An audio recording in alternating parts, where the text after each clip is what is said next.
তোমাদের আবারও স্বাগত জানিয়ে আজকের গল্প পাঠ শুরু করছি। আজ তোমাদের শোনাবো সুচিত্রা ভট্টাচার্যের লেখা গল্প বিপ্রতীপ। সাত সকালে খাওয়া সেরে এ ঘর ও ঘর পায়চারি করছিলেন শিবতোষ। মেয়ে বউয়ের তাড়নায় শুয়েও ছিলেন একটুখানি। ভাত ঘুমে চোখের পাতা জড়িয়ে আসতেই তড়াং করে বিছানায় উঠে পড়েছেন। এই রে, ৩টে বেজে গেল না তো? ঘুরছেন ফিরছেন আর ঘড়ি দেখছেন শিবতোষ। উফ, দুপুর যেন আজ নড়তেই চায় না। সবে এখন 2:05। শিবতোষ একবার ব্যস্ত ভাবে মেয়েকে বললেন, আমার ধুতি পাঞ্জাবি বার করে রেখেছিস তো? মিতালি খাটে শুয়ে গল্পের বই পড়ছিল। সামনে পার্ট 1 পরীক্ষা, তবু দুপুরে পড়ার বই উল্টানো তার ধাতে নেই। বই বুকে রেখে চোখ টিপে টিপে হাসল। গরদের পাঞ্জাবি ইস্ত্রি করে রেখেছি। নীলিমা বারান্দায় বসে রেশনের গম বাছছিলেন। এ সপ্তাহে এত মাটি দিয়েছে গমে। মেয়ের কথায় তার হাত থেমে গেল। গরদের পাঞ্জাবির সঙ্গে নকশাপার ধুতিও বার করে দিস। ওই যে তোর দিদির বিয়ের সময়ে যেটা বাবাকে দিদির শ্বশুর বাড়ি থেকে দিয়েছিল। শিবতোষ ঠাট্টাটা বুঝলেন না, বললেন, না না, এই গরমে গরদ পরবো না। মিতু, তুই বরং আমার আদ্যির পাঞ্জাবিটা বার কর। নীলিমা আবার ফুট কাটলেন, একটু সেন্ট ফেন্ট মেখে নিও। বড় লোকের বাড়ি যাচ্ছ, গা দিয়ে ঘামের গন্ধ বেরোলে তারা কিন্তু নাক সিটকোবে। শিবতোষ এতক্ষণে বিদ্রূপটা ধরেছেন, চুপ করে গেলেন। সারাটা জীবন যাদের হেসেল ঘরে কাটে তারা কি বুঝবে গুরু শিষ্যের সম্পর্কের মহিমা? প্রিয় ছাত্রকে জীবনে উচ্চ প্রতিষ্ঠিত দেখলে কতটাই বা আনন্দ হতে পারে শিক্ষকের। মিতালি উঠে আলমারি থেকে পাঞ্জাবি বার করে দিল। বেশ কয়েক বছরের পুরনো। অবসর নেওয়ার সময় স্কুল থেকে পেয়েছিল পাঞ্জাবিটা, বিদায় উপহার। সামাজিক অনুষ্ঠান ছাড়া শিবতোষ আদ্যি বা গরদ পরেন না। খদ্দরই তার 12 মাসের সঙ্গী। সামাজিক অনুষ্ঠান না হলেও আজ একটা বিশেষ দিন তো বটেই, আজ এটাই মানাবে। মিতালি বই নিয়ে আবার বিছানায় ফিরছে। এত তাড়াতাড়ি বেরোনোর কি আছে? তুমি আর একটু বিশ্রাম নিলে পারতে তো বাবা। ট্রেন তো সেই 3:40-এ, 3:15 পর বেরোলেও চলবে। এই রোদ্দুরে অতটা পথ ভাঙা। দুপুর রোদে অতটা পথ শিবতোষ মাঝে মাঝেই ভাঙেন। ভাঙতে হয়, কখনো ডিআই অফিস, কখনো প্রভিডেন্ট ফান্ড দপ্তর। 8 বছর হয়ে গেল, আজও পেনশনের ফাইল ঘুমটা খুলল না। এলআইসির একটা পলিসি ম্যাচিওর করাতে বড় মেয়ের বিয়েটা দিয়েছিলেন। গ্র্যাচুইটির টাকা হাতে এলে ছোট মেয়ের জন্য দুশ্চিন্তা কমতো। ঘরদোরের হালও খারাপ হচ্ছে দিন দিন। কতদিন যে কলি পড়েনি বাড়িটায়। শুধু টিউশনের টাকায় কত ছিদ্র সামলাবেন শিবতোষ। আজকাল সময় অন্যরকম। স্কুলের সঙ্গে যুক্ত না থাকলে খুব বেশি ছাত্রও পাওয়া যায় না। তাও ভালো, ছেলে এখনো বাবা মাকে মনে রেখেছে। শিলিগুড়ি থেকে টাকা পাঠায় নিয়মিত, বউ বাচ্চার খরচ সামলে। 200-300 যখন যা পারে। শিবতোষ আনমনে বললেন, এই তো পথ, কি আর এমন দূর। বাড়ি থেকে স্টেশন হাঁটা পথে 10 মিনিট। 3:40-এর ট্রেন ঠিকঠাক এলে মাঝের হাট পৌঁছতে মিনিট 15। সেখান থেকে বাসে নিউ আলিপুর, আর কতটুকুই বা। তবে সেভাবে দেখতে গেলে দূরও বটে। গাড়ি যদি সময় মতো না আসে তাহলেই হলো। ছুটির দিন, আজ এমনিতেই ট্রেন কম। ট্রেন না পেলে তখন তীর্থের কাকের মতন বসে থাকো। শিবতোষ মনে মনে আবারও উত্তেজিত হয়ে উঠেছিলেন। আজকাল নিয়মানুবর্তিতা শব্দটাই উঠে গেছে রেল কোম্পানির অভিধান থেকে। আছেই বা কোথায়? স্কুল, কলেজ, অফিস, সংসার, রাজনীতি সর্বত্রই অদ্ভুত বিশৃঙ্খলা। যুগটাই সারাক্ষণ পালাই পালাই করছে। 4:30-5টায় কুশলের বাড়ি পৌঁছবেন বলেছেন। একটু নয় আগেই বেরোলেন আজ। কুশলের মুখ মনে পড়তেই শিবতোষের দেহে আনন্দের ধারা বয়ে গেল। কুশলেরও সময়জ্ঞান কম ছিল, প্রেয়ারে রোজ দেরি করত, কিন্তু মাথাটা বড় সাফ ছিল ছেলেটার। জটিল অঙ্ক দিয়ে শিবতোষ ক্লাসে অল্প জিরোচ্ছেন, ছেলেরা মুখ চাওয়াচাই করছে। 1 মিনিটে কুশল খাড়া। হয়ে গেছে স্যার। শিবতোষ তখনই বুঝেছিলেন ছেলেটা অনেক দূর যাবে। গেছেও। অনেক অনেক উঁচুতে উঠেছে কুশল। সেদিন ডালহৌসিতে দেখা না হয়ে গেলেও হয়তো জানতেই পারতেন না শিবতোষ। কত ছেলে যে কত দিকে ছড়িয়ে গেছে। রাইটার্স থেকে বেরিয়ে শিবতোষ তখন ধর্মতলার দিকে হাঁটছেন। এডুকেশন সেক্রেটারির সঙ্গে দেখা করার একটা ডেট পেয়েছিলেন। সেক্রেটারি সাহেব অফিসেই আসেননি। মন বেশ অবসন্নই ছিল। মিশন রোড ফুটপাতে হঠাৎই কুশলের সঙ্গে দেখা। অফিস থেকে বেরিয়ে কুশল গাড়ির দিকে যাচ্ছিল। স্যুট প্যান্ট টাই পরা, কেতাদুরস্ত চেহারা, চোখে বিদেশি সানগ্লাস। 15 বছর পর দেখা, তবু চিনতে ঠিক 1 মুহূর্ত সময় লেগেছিল শিবতোষের। কুশলও দেখছে তাকে। স্যার, আপনি? তুমি কুশল তো? হ্যাঁ স্যার। কুশলের পিছনে কুশলের বেয়ারা, তার হাতে কুশলের ব্রিফকেস। কুশল বেয়ারাকে নির্দেশ দিল, গাড়িতে তুলে দাও সব। বলেই শিবতোষের দিকে ফিরেছে। আপনি ভালো আছেন তো স্যার? এই আছি একরকম। তোমার খবর কি? সেই যে প্রেসিডেন্সিতে ভর্তি হলে, আর তো তোমার কোনো খবর পাইনি। স্যার, এখান থেকে এমএসসি করে বাইরে গিয়েছিলাম কম্পিউটার নিয়ে পড়তে। বাবা, স্টেটসে বুঝি? হ্যাঁ স্যার। ক্যালটেকে ছিলাম 6 বছর, ম্যানেজমেন্টের কোর্সও করেছিলাম। এখন দেশে ফিরে চাকরি। শ্রদ্ধা মিশ্রিত বিস্ময় শিবতোষের চোখে মুখে। কোথায়, কোন কোম্পানিতে? একটা আমেরিকান ফার্মে। Managerial rank? ওই রকম আর কি। কুশল হালকা হাসছিল। আপনি এদিকে কোথায়? আর বলো না, পেনশনটা আটকে আছে 8 বছর। কত চেষ্টা চরিত্র করে এডুকেশন সেক্রেটারির সঙ্গে একটা ডেট করলাম। গিয়ে শুনে তিনি আজ ছুটি নিয়েছেন। এডুকেশন সেক্রেটারি কে এখন? তিমির দা না? তিমির আচার্য, তুমি চেনো? তিমির দা আমাদের ক্লাবের মেম্বার। পরশুও তো অনেকক্ষণ আড্ডা মারলাম। সানগ্লাস খুলে হাতে ধরল কুশল। বলবো নাকি স্যার আপনার কেসটা? বলবে? খুশিতে বুক নেচে উঠেছিল শিবতোষের। তাহলে খুবই ভালো হয়। বৃথাই শুধু ঘুরে ঘুরে মরছি। পেনশন, গ্র্যাচুইটি কিছুই এখনো পেলাম না। না না স্যার, এ ভারী অন্যায়। ঠিক আছে, আমি দেখছি। শিবতোষ সেই মুহূর্তে লজ্জা পেয়েছিলেন একটু। নিজের কাহিনী শোনাতে গিয়ে কুশলের বাড়ি ঘরদোর সম্পর্কে কিছুই জানা হয়নি তখনও। তাড়াতাড়ি প্রশ্ন করেছিলেন, তা বিয়ে থা করেছো তো কুশল? কুশল মাথা চুলকেছিল। হ্যাঁ স্যার, বছর 6 হলো। তোমার ছেলে পুলে? একটি ছেলে স্যার, সবে নার্সারিতে ভর্তি হয়েছে।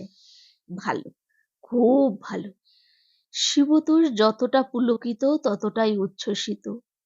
তাদের রামরতন বিদ্যা মন্দিরে সাংঘাতিক মেধাবী ছাত্র কোনোদিন আসেনি বড় একটা। বেশিরভাগেরই মান অতি সাধারণ। সাধারণ মানের রেজাল্ট। 90টা যদি পরীক্ষায় বসে, তো 10টা ফার্স্ট ডিভিশন যাবে কি যাবে না। বেশিরভাগ ছেলেরই পড়াশোনায় মাথা নেই, মনও নেই। তবু তার মধ্যেই দুই একটা অসাধারণ স্ফুলিঙ্গ শিবতোষরা পেয়েছেন বৈকি, কুশলদের মতন। শিবতোষ কুশলকে খুঁটিয়ে খুঁটিয়ে দেখছিলেন। একটু মোটা হয়েছে ছেলেটা, পেটে, ঘাড়ে, গালে, চোখে চর্বি আসন গেড়েছে। চওড়া কপাল, ঝকঝকে চোখ, চিবুকের ভাঁজে একটা আলাদা ব্যক্তিত্বের ছাপ। কুশল সফল। শিবতোষের গলায় স্নেহ জড়িয়ে আসছিল। কি রেজাল্টটাই না তুমি করেছিলে মাধ্যমিকে! তোমার বাবা চেয়েছিলেন তুমি হায়ার সেকেন্ডারি কোনো নাম করা স্কুল থেকে করো, তুমি আমাদের ছেড়ে গেলে না। আপনার মনে আছে স্যার? ছিল না, এখন সব মনে পড়ে যাচ্ছে। সবই আপনাদের আশীর্বাদ স্যার। আসুন না স্যার আমার বাড়িতে একদিন। শিবতোষ সম্পূর্ণ গলে গেলেন।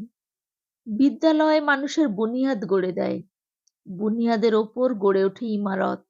১ তলা, ২ তলা, ১০ তলা, ২৫ তলা। অভ্রংলেহী অট্টালিকা যখন দাঁড়িয়ে থাকে সদর্পে, তখন কজন আর মনে রাখে ভিত গড়ার কারিগরদের? কুশল মনে রেখেছে, কুশল মহান। শিবতোষ পাশের ঘরে গিয়ে জামা কাপড় বদলে এলেন। আদ্যির পাঞ্জাবি পরেছেন, ধবধবে সরু পাড় ধুতি। শীর্ণকায় বৃদ্ধ শরীর অভাবে ক্ষতবিক্ষত হলেও এখনো ব্যক্তিত্বে উন্নত। তুলনায় নীলিমাই বরং বেশি অশক্ত হয়েছেন। গোলগাল দেহটাতে তার নিত্য অসুখ, যন্ত্রণা, বাত, কফ, পিত্ত। শিবতোষ স্ত্রীকে বললেন, খুব তো সকাল থেকে টিটকিরি মারছ আমাকে। ছেলেটার সঙ্গে আজ দেখা হলে আমার থেকে তোমাদেরই উপকার হবে বেশি। নীলিমার গম ঝাড়া শেষ, ফাটল ধরা সিমেন্টের মেঝেতে গড়াচ্ছেন তিনি। পাশ ফিরে বললেন, এখন আর কাকে দিয়ে কি উপকার হবে বুঝি না বাপু। স্কুল আর ছাত্র নিয়ে তো সারা জীবন হে দিয়ে মরলে, কি পেলে শেষে? তখন তো খুব আদর্শ দেখিয়ে টিউশনি করতে না, সেই ধরলে, শেষ বয়সে ধরলে তো দেখো আরো কি কপালে আছে। মাত্র ৮ বছরেই এত ভেঙে পড়লে? শিবতোষ হাসছে মৃদু। আমার মতো কত মাস্টার পেনশন পাওয়ার আগে হেজে পচে মরে গেল, তার খবর রাখো? জানো না তো গ্রামের স্কুলগুলোর কি অবস্থা? এই তো কদিন আগে হেতমপুরে এক মাস্টার ৭২ বছর বয়সে গলায় দড়ি দিয়ে মরল, খেতে না পেয়ে। নীলিমা শুকনো চোখ করে তাকালেন। তোমার ওই ছেলেটা বুঝি কিছু করতে পারবে বলছে? মিতালি আবার উঠে বসেছে। তোমার বই দুটো আমি রঙিন কাগজে সুন্দর করে প্যাক করে দিয়েছি বাবা, নিতে ভুলো না যেন। কুশলকে উপহার দেবেন বলে কালই দুটো বই কলেজ স্ট্রিট থেকে কিনে এনেছেন শিবতোষ। হেমিংওয়ের old man and the sea আর একটা সঞ্চয়িতা। প্রথম দিন প্রিয় ছাত্রের বাড়িতে যাবেন, একেবারে খালি হাতে তো যাওয়া যায় না। মিতালি বলেছিল, এ মা, এ বই দুটো কিনলে কেন? এ তো একদম কমন বই, সব বাড়িতে থাকে। বরং দুটো ক্যাসেট দিতে পারতে, সেতার, সরোদ। নীলিমা বলেছিলেন, যাওয়ার আগে একটু মিষ্টি কিনে নিও, তোমার এসব সাংসারিক বুদ্ধি খুব কম, মিষ্টিটা বউয়ের হাতে দেবে। না বাবা, মিষ্টি নিয়ে যেও না, বড়লোকদের বাড়ি মিষ্টি নিয়ে গিয়ে কি হবে? তোমার ছাত্রর একটা ছেলে আছে না বলছিলে? বাচ্চাটার জন্য বরং মিল্ক চকলেট নিয়ে যেও। শিবতোষ ঘড়ি দেখলেন, ৩:১০। এবার বেরিয়ে পড়া যায়। কে জানে, হয়তো স্টেশনে গিয়ে দেখবেন ২:২৫ গাড়ি ঢুকছে সবে। হয়তো শিবতোষের চোখের সামনে দিয়ে বেরিয়ে যাবে ঝমঝম করে। তারপর শুরু হবে ৩:৪০ লুকোচুরি খেলা, সারা দুপুর, সারা বিকেল। চৈত্র শেষের সূর্য পশ্চিমে হাঁটতে শুরু করেছে। প্রখর উত্তাপে ঝলসে যাচ্ছে পৃথিবী। শিবতোষ রাস্তায় বেরিয়ে ছাতা খুললেন। অন্য হাতে ধরে আছেন উপহারের প্যাকেট। লম্বা লম্বা পা ফেলে হাঁটছেন শিবতোষ। ধুলো উড়িয়ে গরম বাতাস ঝাঁপিয়ে পড়ছে গায়ে। রাস্তাঘাট প্রায় জনহীন। একা পথে হাঁটতে হাঁটতে শিবতোষ এতক্ষণ পর কেমন একটু অন্যমনস্ক যেন। কুশলের সঙ্গে দেখা হওয়ার পর থেকে গাঢ় এক তৃপ্তির ঘোরে ছিলেন। যেন কুশল নয়, তিনি নিজেই সাফল্যের সিঁড়ি বেয়ে উঠছেন তরতর করে। অনেকটা। কিন্তু এত আবেগতাড়িত হওয়ার কি দরকার ছিল? হলেনই যদি, তাহলে এমন কাঙালপনা কিসের? শিবতোষ নিজের মনে মাথা নাড়লেন। কাঙালপনা ভাবছেন কেন? কুশল যদি নিজে থেকেই শিক্ষকের জন্য কিছু করতে চায়, সে তো এক ধরনের গুরুদক্ষিণা। অত বড় পোস্টে চাকরি করেও কুশল কি নিরহংকার, ভদ্র, বিনয়ী? এই বিনয় ভদ্রতার শিক্ষা শিবতোষরাই তো বপন করেছেন একটু একটু করে। বিনিময়ে এটুকু করা কি কুশলের কর্তব্য নয়? ট্রেন লেট ছিল না, বাস পেতেও সময় লাগেনি। 4:30-র আগেই শিবতোষ কুশলের ঠিকানায় হাজির। আকাশ ছোঁয়া বহুতল হর্মের অষ্টম ধাপে কুশলের বাস। লিফটম্যান পলকের আগে শিবতোষকে পৌঁছে দিলেন সেখানে। শিবতোষ বেলে হাত রাখলেন। ছুটির দিন। কুশল কি এখন বিশ্রাম নিচ্ছে? আর একটু পরে এলে ভালো হতো না? প্যান্ট শার্ট পরা এক কিশোর দরজা খুলেছে। কুশল দাশগুপ্ত আছেন? ছেলেটি অপাঙ্গে শিবতোষকে দেখে নিল। আসুন, ভেতরে আসুন। বাইরে থেকে দেখে ফ্ল্যাটের পরিমাপটা আন্দাজ করা যায় না। একটুখানি চওড়া প্যাসেজ পেরিয়ে বাঁদিকে ঘুরলে অতিকায় ড্রয়িং রুম। প্রায় ক্রিকেট মাঠের মতন, আগা গোড়া কাশ্মীরি কার্পেটে মোড়া। পা রাখলেই গোড়ালি ডুবে যায়। বাইরে এত প্রচণ্ড তাপ, এখানে তার লেশ মাত্র নেই। নীলচে আলো ছায়া মাখা ঘর, যান্ত্রিক মায়ায় মেরু শীতল। চোখ ঝলসানো আলো থেকে এসে শিবতোষ প্রথমটাই কিছু ভালো মতন দেখতে পাচ্ছিলেন না। চোখ সয়ে আসতে সুরম্য কক্ষ উদ্ভাসিত ক্রমশ। আসবাবের বাহারে, বিলাসে, বৈভবে স্বর্গের বিভা। ছেলেটি জিজ্ঞাসা করল, আপনার কি আসার কথা ছিল? কি নাম বলবো? শিবতোষ সপ্রতিভ হতে চাইলেন। নাম লাগবে না, কুশলকে বলো তার মাস্টার মশাই এসেছেন। ঠিক আছে, আপনি বসুন। শিবতোষ বসলেন না, দাঁড়িয়েই রয়েছেন।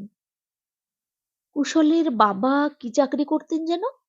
মনে নেই, তবে তেমন বড় কিছু নয়, নিতান্ত মধ্যবিত্ত মানুষ। রামরতন স্কুলে কেন তিনি ভর্তি করিয়েছিলেন ছেলেকে? হ্যাঁ, এটা মনে পড়েছে। কুচবিহার না কোত্থেকে যেন বদলি হয়ে এলেন বছরের ঠিক মাঝখানে। কোনো ভালো স্কুলে জায়গা হলো না, অগত্যা শেষে রামরতন বিদ্যা মন্দির। কুশলের মতো ছাত্র তো আরো কটা ছিল। একটা ছিল দেবাশিস, 3টে লেটার পেয়েছিল। শিবতোষের রিটায়ারমেন্টের ঠিক আগের বছর। একজন পূর্ণেন্দু, 18th হয়েছিল মাধ্যমিকে।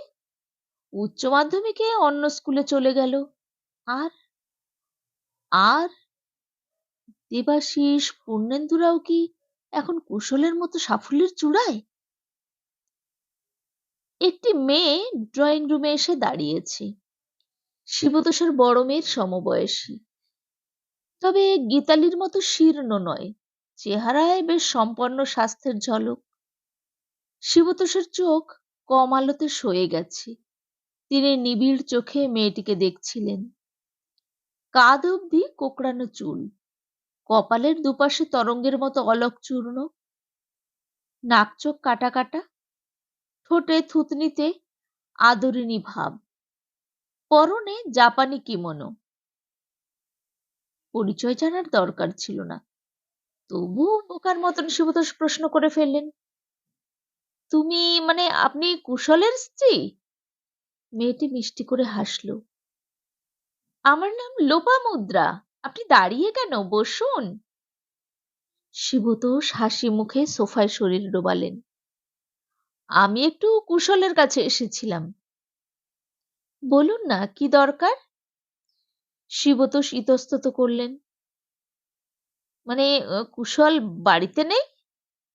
না, বেরিয়েছে একটু অফিসের কাজে। ফিরতে দেরি হবে? হ্যাঁ, কিছু বলতে হবে? আপনি আমাকে বলে যান না, আমি বলে দেব। শিবতোষ হতাশ, নিঃশ্বাস চেপে নিজেকে প্রবোধ দেওয়ার চেষ্টা করছেন। কাজের মানুষ হঠাৎ কোনো জরুরি কাজে বেরিয়ে যেতেই পারে।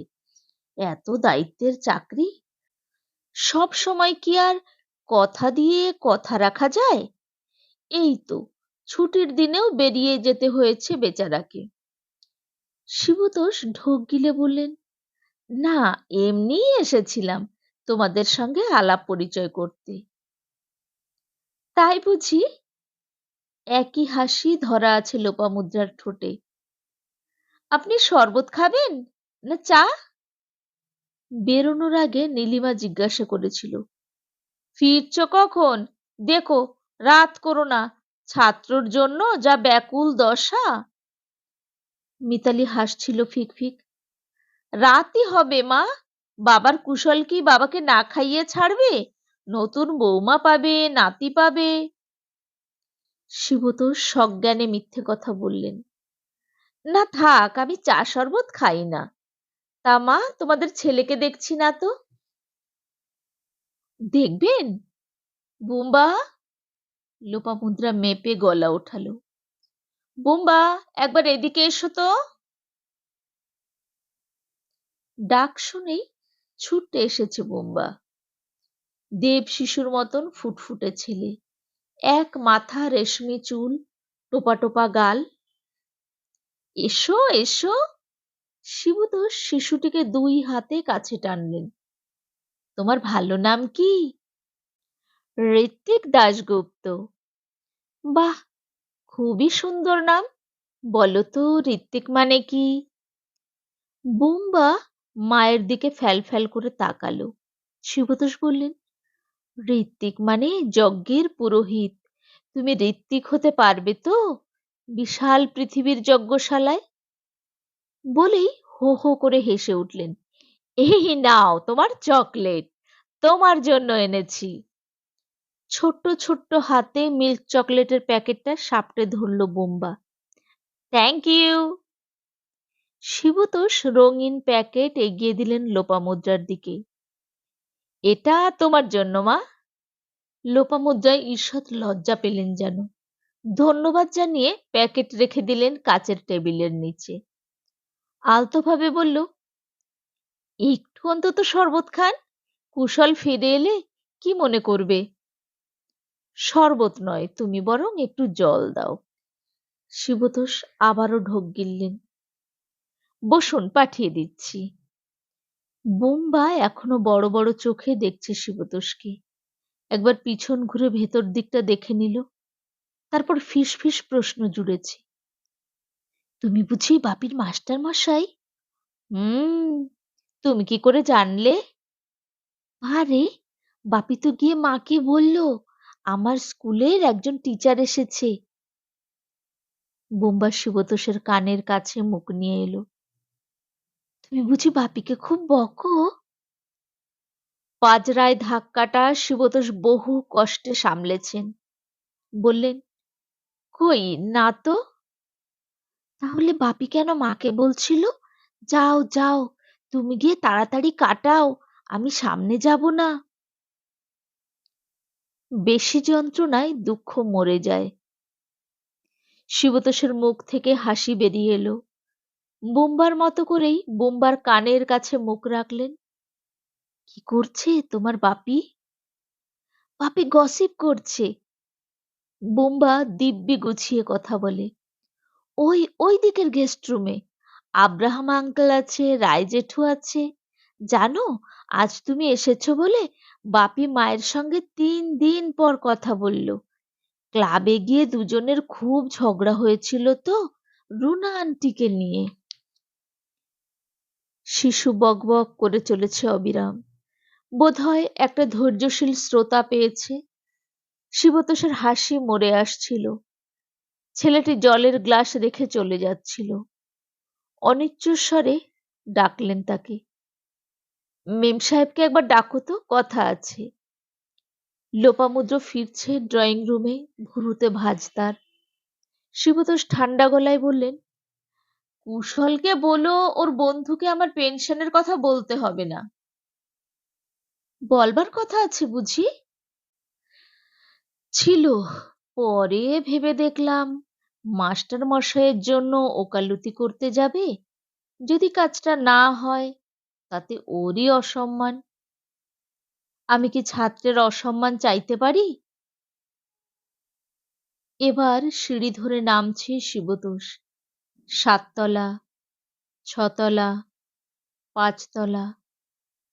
পার্কিং স্পেসে পৌঁছে হাঁপাচ্ছেন ভীষণ। ঘামে সপ সপ আদ্যির পাঞ্জাবি লেপ্টে আছে গায়ে। কুশলের ফ্ল্যাটে ঢুকতেই একটা মিষ্টি গন্ধ নাকে ঝাপটা মেরেছিল। গন্ধটা কি সুরার? রাস্তায় বেরিয়ে শিবতোষের হঠাৎই কেমন গা গুলিয়ে উঠল। নর্দমার ধারে উবু হয়ে বসে হড়হড় করে বমি করে ফেললেন শিবতোষ। ট্রেন প্রায় ফাঁকা। কামরার একেবারে শেষ প্রান্তে জানলার ধারে বসেছেন শিবতোষ। সারা বিকেল, সারা সন্ধে মহানগরীর রাস্তায় রাস্তায় এলো পাথাড়ি ঘুরেছেন বৃদ্ধ শিক্ষক। এবার ফেরার পালা। শেষ বসন্তের মধুর হাওয়ায় শিবতোষের শরীর জুড়িয়ে আসছিল। মাথার ঝিমঝিম ভাব অনেক কম। বেসব্রিজ পার হতেই কামরা অন্ধকার হয়ে গেল সহসা। বাইরের অন্ধকার, ভেতরের অন্ধকার, সব একাকার। অকস্মাৎ চাপা গলায় কতগুলো ছেলের চিৎকার শুনলেন শিবতোষ। আধারেও টের পাচ্ছেন ছড়িয়ে ছিটিয়ে বসে থাকা গুটি কতক মহিলা পুরুষ আতঙ্কে শিহরিত। শিবতোষের উল্টো দিকে বসা ভদ্রলোকের মুখে টর্চ ফেলল দুটো ছেলে। যা মালকড়ি আছে বের কর, বের কর।